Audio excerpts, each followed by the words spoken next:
বেগম খালেদা জিয়া কতটুকু ভাগ্যবতী দেখেন, যে স্বামীর স্মৃতি বিজড়িত বাড়িতে তাকে থাকতে দেওয়া হয় নাই।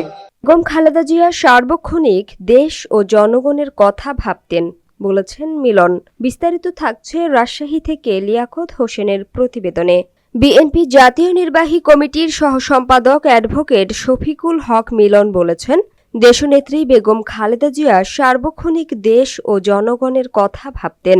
রাজশাহীর মোহনপুরে আয়োজিত দোয়া মাহফিলে তিনি বলেন, অসুস্থ অবস্থায় হাসপাতাল থেকেও তিনি দেশের খোঁজখবর নিতেন এবং কখনো কারো প্রতি কটু কথা বলেননি। মিলন বলেন, দীর্ঘদিন কারাবাস ও অসুস্থতার মধ্যেও বেগম খালেদা জিয়া দেশপ্রেম ও মানবিকতার পরিচয় দিয়েছেন। তিনি সবসময় নেতাকর্মীদের নির্দেশনা দিতেন যেন কারো ক্ষতি না হয়, কোনো ধর্মের মানুষের ওপর নির্যাতন না হয় এবং ভাঙচুর, জ্বালাও পোড়াও থেকে বিরত থাকা হয়। তিনি আরও বলেন, শহীদ প্রেসিডেন্ট জিয়াউর রহমানের সহধর্মিণী হিসেবে কঠিন সময় পেরিয়েও বেগম খালেদা জিয়া দৃঢ় নেতৃত্ব দিয়েছেন এবং স্বৈরাচার বিরোধী আন্দোলনে জনগণকে ঐক্যবদ্ধ করেছেন। শেষে তিনি তার আত্মার মাগফিরাত কামনা করে আসন্ন নির্বাচনে ধানের শীষের পক্ষে ঐক্যবদ্ধ হওয়ার আহ্বান জানান। দেশের জন্য, দেশের মানুষের জন্য অনেক কিছু করে যাওয়ার চেষ্টা করেছিলেন। এই মহিলা স্বামী হারা, সন্তান হারা, তার স্বামী সন্তানের স্মৃতি বিজড়িত বসত ভিটা থেকে পর্যন্ত তাকে উচ্ছেদ করা হয়েছে। বিনা দোষে তাকে কারাগারে থাকতে হয়েছে ৬ বছর। আল্লাহ তাআলা যাকে সম্মান দিবে তাকে কেউ রোধ করে রাখতে পারে? এই দেশের মানুষ বেগম খালেদা জিয়াকে সম্মান দিয়েছে। তার শেষ যাত্রা হয়েছে ওই জাতীয় পতাকার কাফিনে মুড়ে।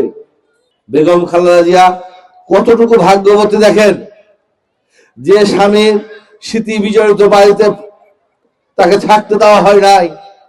সর্বশেষ আশ্রয় তার ওই হচ্ছে জিয়া উদ্যানের স্বামীর পায়ের নিচে তার আজকে দাফন হয়েছে। আজকে সেখানে উনি চিরনিন্দায় শায়িত আছেন। বাংলাদেশের শত কোটি কোটি মানুষ প্রতিনিয়ত তার কবর জিয়ারত করে। দেওয়ার মালিক, সম্মান দেওয়ার মালিক, আসমান জমিনের বালা।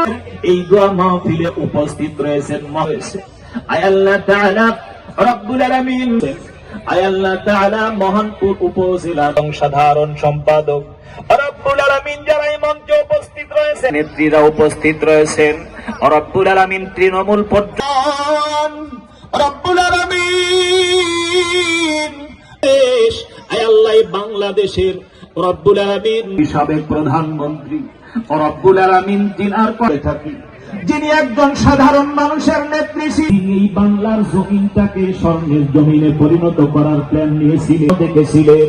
রব্বুল আলামিন দীর্ঘদিন পর্যন্ত যারা যন্ত্রণা, তাকে জান্নাতের উচ্চ মাকাম দান করো রব্বুল আলামিন। করে আল্লাহ ওনার সহধর্মী আয় আল্লাহ তাআলা রব্বুল আলামিন যিনি ছিলেন রহমান, যিনি বাংলার জমিনে দেশের জন্য প্রাণ দিয়েছেন, দেশের জন্য যিনি বুকের তাজা রক্ত দিয়েছেন, আল্লাহ শহীদ আল্লাহ প্রত্যেকটা ইউনিয়ন তুমি যার হাত পছন্দ করো আল্লাহ তার হাতের উসিলা করে আমার কবুল আর মঞ্জুর করো।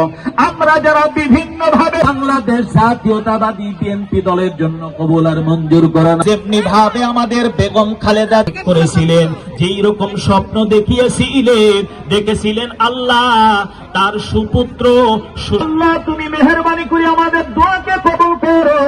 এই আশাবাদ তোমার কাছে আল্লাহ, তুমি আমাদের দেশের নেত্রী বেগম খালেদা জিয়াকে মাফ করে দাও। আল্লাহুম্মা ইব্রাহিম ওয়া আলা আলি ইব্রাহিম ইন্নাকা হামিদুম মাজিদ।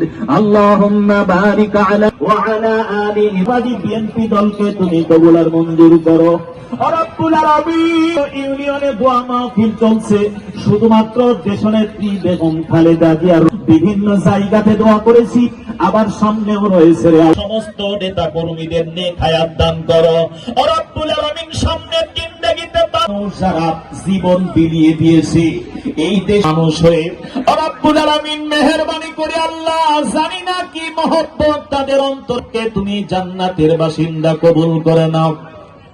ওরা উপস্থিত রয়েছেন আল্লাহ সবার নাম তো আমি বলতেও পারবে না, সময়ও হবে না। আজকে এখানে কত নেতা কর্মীরা উপস্থিত রয়েছে, আজান হবে আর দোয়া লম্বা করতে চাই না রে আল্লাহ,